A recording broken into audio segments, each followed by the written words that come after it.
What's up, guys? Welcome to my channel. Johnny Pagnini here.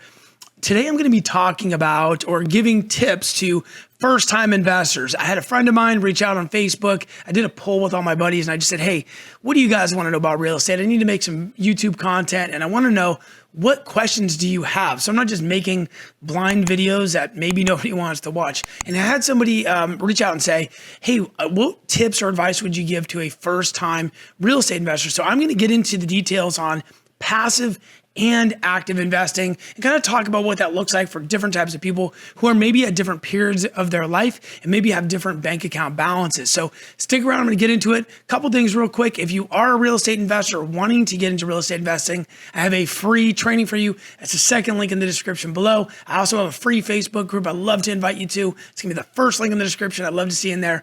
Getting into it, stick around.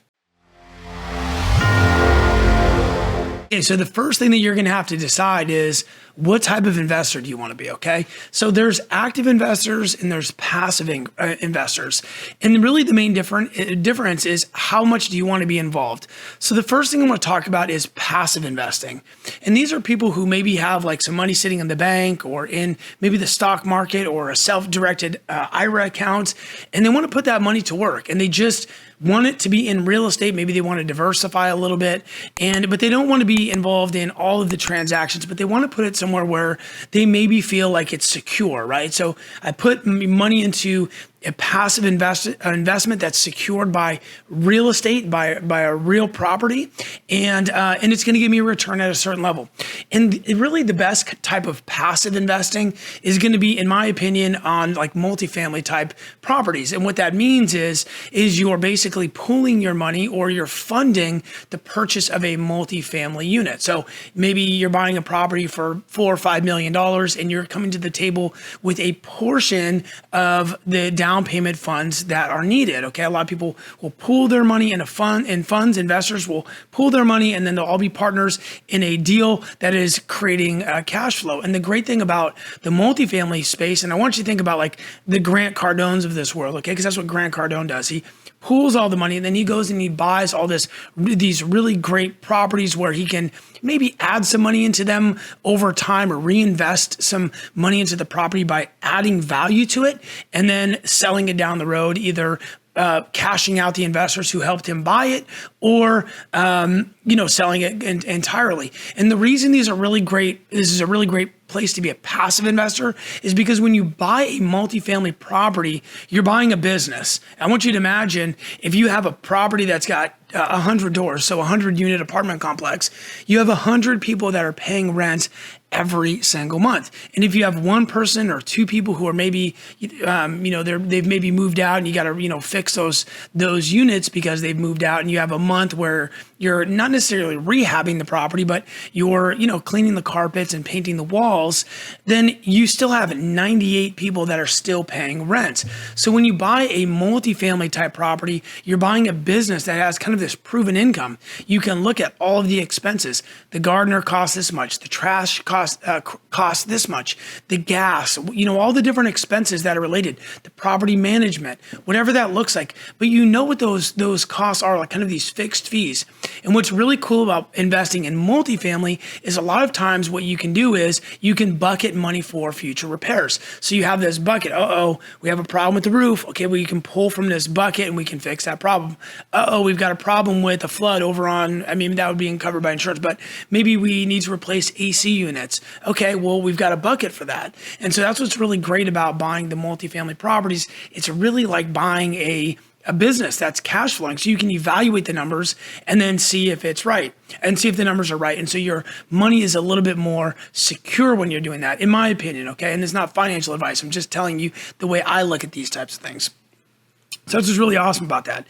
The other thing is that when you're a part of these groups, these investment groups, when you're buying these bigger units, like a 100-unit portfolio or a 100-unit apartment complex, I mean, even if it's 28 or 38 or 50, you've got enough doors to where what happens is if you raise the rent, let's say 100, let's say you have 100 units and you raise the rent by $100 every year, or every 2 years you raise the rent by $100. Well, after 4 years, you've raised the rent $200, right? And you've got 100 units. So you've now created an additional $20,000 in inbound revenue every single month. So what does that do to the business? Because it's a business, right? It's showing additional revenue. Your debt is fixed. It stays. Your expenses, for the most part, they are fixed. They're going to stay. I mean, they're going to rise a little bit, but not at the rate in which you can increase the rent. And so what that does is it makes the business worth more money. So when you go to sell it or refinance it, the property is worth more money. Okay, so this is a great place to be a passive investor. Okay, and just to put like a nice little, pretty little bow on that, okay, a passive investor is going to be somebody who is really kind of putting money into a deal, okay, and they're collecting a return. Now, passive investors need to know how to evaluate deals, or they need to have somebody like within their organization, somebody that they trust who understands real estate, who can look at deals and tell them, hey, this is a good deal for this reason, or this might not be a great deal for these reasons, okay? So a passive investor is kind of hands off, and they're just bringing money to the table. An active investor is somebody who is actively looking for deals. And when they find those deals, they're figuring out, how do we make money on it, okay? And this is where wholesalers really kind of come into play, because a wholesaler is really just a professional deal finder, okay? Now, some people who are active investors, they have real estate agents bring them deals, and then that investor will then evaluate what they're going to do with that property. But if a real estate agent brings you the deal or a wholesaler brings you a deal, they are going to get paid some sort of commission. So as an investor in that regard, if I'm going to buy, let's say, a flipped property from a real estate agent who brings it to me, I have to pay that real estate agent for bringing me the deal. So it's going to eat into my profits a little bit. A lot of people just eat that cost because they're going to make money on the flip. It's going to be way more money than the real estate agent made or the wholesaler made. Okay, so that is an active investor who has people bringing him deals, and then that person will then say, what do I want to do with this? What is the exit strategy? Okay, and that's really key point to understand as a real estate investor is, what is the exit strategy? How do I actually make money with this property? You're either going to do one of two things. Really one of three things, actually. You're going to either buy the property, do something with it, or start to do something with it and then sell it to another investor to finish. Or you're going to buy the property, you're going to fix it, and you're going to sell it on the open market for a profit. Or you're going to buy the property, you're going to maybe fix it, or maybe not fix it, and then put a renter in there who's going to pay you rent every month. But the ticket is with those types of deals is, it's all about cash flow, okay? So it's all about how much money does the property bring in after I've put X amount of dollars back. And this is where you can have kind of a hybrid investor, somebody who's kind of passive and somebody who's kind of active. Meaning, I'll give you an example. Let's say I find a property down the street. It's like a hoarder house, so it's kind of banged up. Maybe I know the carpet needs to be redone, the walls, or they need to be painted. Maybe the cottage cheese needs to come off the ceiling. There might be a problem with the roof or these types of things. And let's say I go to my friend Kim Smith, who encouraged me to do this video. So I go to Kim and say, hey, Kim, listen, I want to buy this property and I want to flip it. Can you lend me $100,000 and I will put that money into the property? Here's what everything looks like. We need to get a couple of trash bins. We need to keep the lights on. We need to make sure the gas is still on. We need to do the flooring. Here's what the estimated expenses look like. Can you lend me this $100,000? And if you do, then you will get your money back like what? That is always the big question. How does Kim get her money back? Okay. Any money I make in this transaction is like, it's free money because I'm not using any of my money to buy the property. I go get a private money lender and they give me money, and then anything above zero is basically profit for me. But the key is to make enough money to where your private money lender is stoked, okay? And the way the private money lender gets paid in this type of scenario, okay, who can be kind of passive but also active in this type of transaction, maybe Kim says, sure, Johnny, I'll give you that $100,000. How much money am I going to make back? Well, I've got to do a couple things. The first thing I got to do is I got to make sure I'm paying her some sort of interest on that property or on that loan. So I would say, okay, Kim, well, you lend me $100,000. I'm going to give you back 10% on your money for the length of the time that I borrowed it. So it's not going to be 10% on 100,000, which would be $10,000. It's going to be 10% annualized. So it's going to be $10,000, which is 10% of $100,000 over a year. But what if I don't have to borrow it for a year? Well, it's not going to be $10,000 then. And I'll give you an example. 10% of $100,000 annualized is $10,000. And all you gotta do is take 10,000 and divide it by 12 months, which gives you about $830 per month. So I take $830 per month, and every month that I have borrowed Kim's money, I give her $830. Now, a lot of times an investor like that will say, look, don't give me $830 a month. Just add it to the balance at the end. Give me my $830. If you borrow it for, let's say, 6 months, whatever 6 times $830 is, give me that number plus 50% of the profit on the flip, or 25% or 75%, depending on whatever you work out with the investor. So in that regard, Kim might be a kind of a semi-passive, semi-active investor, because if I'm doing a flip in my backyard and she lives nearby, she might want to know, hey, what's going on with that property? She might want to go drive to that property every once in a while because it's her money that's tied up and not my money. Certainly that's what I would do, okay? So this is like a semi-passive and semi-active investor. And a lot of people get into real estate investing and they are just the money because they don't want to deal with all the other noise. They just want to work with somebody who's reputable, who makes money in real estate. Their money is secured by that real estate, and this is where the space they want to be. The guys who are active, who are more active, are going to be the people who are actually hunting for deals.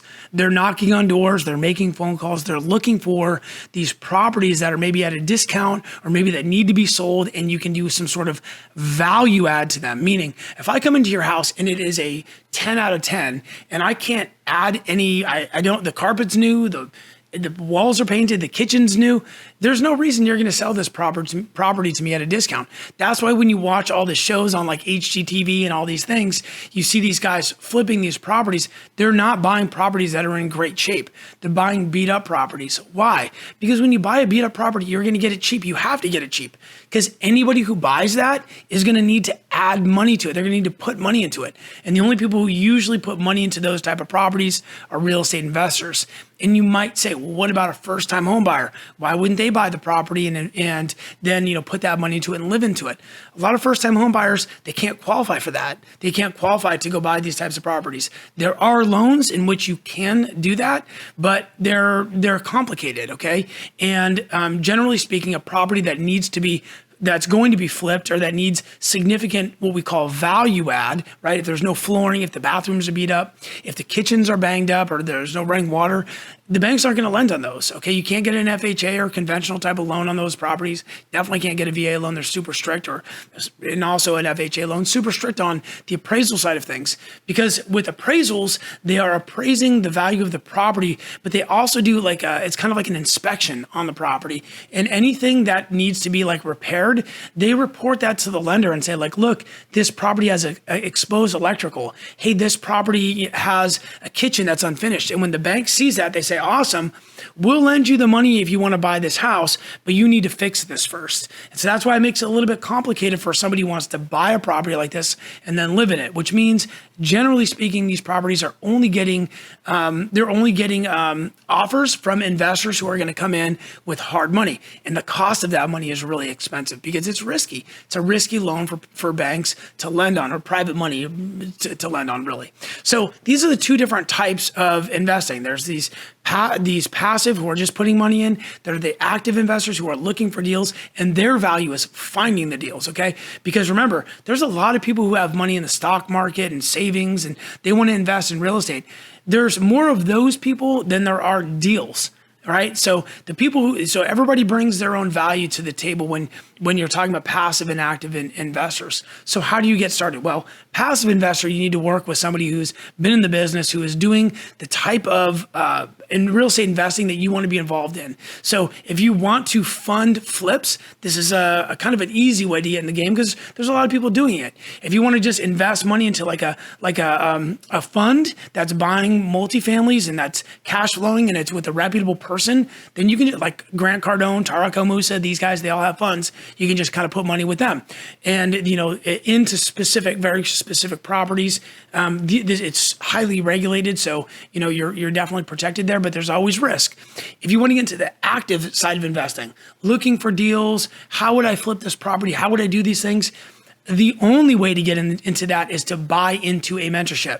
Everyone's gonna say, oh, it's a mentorship, it's a course. Yes, it costs money to get educated. You cannot just figure out how to flip a $500,000 property without learning what's going on. And the only way, there's a couple ways to learn. Learn from your mistakes or learn from somebody else's mistakes. And learning from somebody else's mistakes and having feedback and working with other investors, splitting profits and doing those types of things, I don't know if there's a better way to do it, because otherwise you're risking way too much without knowing what's going on. So here's what I always say: buy an inexpensive course that will teach you the basics, so you can at least learn what's going on. Notice I said inexpensive. Okay, get in at an entry level course, understand what's happening, and then start making calls. Start calling realtors, real estate agents. Hey, do you have any potential flips? Do you have any potential off-market deals that maybe an investor like myself can come in and I can work on?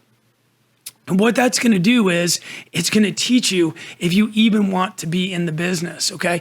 Take it from me. I'm a guy who is like an all-in guy, okay? I'm the guy who gets into like a new sport and I get the whole outfit. I got all the stuff. When I got into dirt bikes, I bought all the things. Bought the new dirt bike, got the stickers, the billet gas cap, I got the exhaust, paid all this money, the boots, the chest guard, the Oakley goggles and all this noise. Rode the dirt bike twice and then sold it for a loss, okay? So when you're talking about getting into real estate investing, what I would say is just dip your toes and see if it's even something you want to do on the active side. On the passive side, it's kind of a no-brainer. If you have money that's sitting in a bank account, you're losing money on that. Inflation is to the roof. Find a fund. This is not financial advice. This is just what I would do or the advice I would give to myself. Find a fund that is investing in multifamily and maybe stash some dough there and make sure you're working with a credible, credited whatever. Make sure you're working with somebody who's got a good reputation. So I hope this was helpful. Kim, I made this video just for you. I hope that it checked the box. If you guys have any questions, please put them in the comments down below. If you want to get started as a real estate investor, an active real estate investor, of course, I have a course. Second link in the description below is going to get you in there and we can help you get the wheels off the ground. So thanks, guys. Stay blessed. We'll see ya.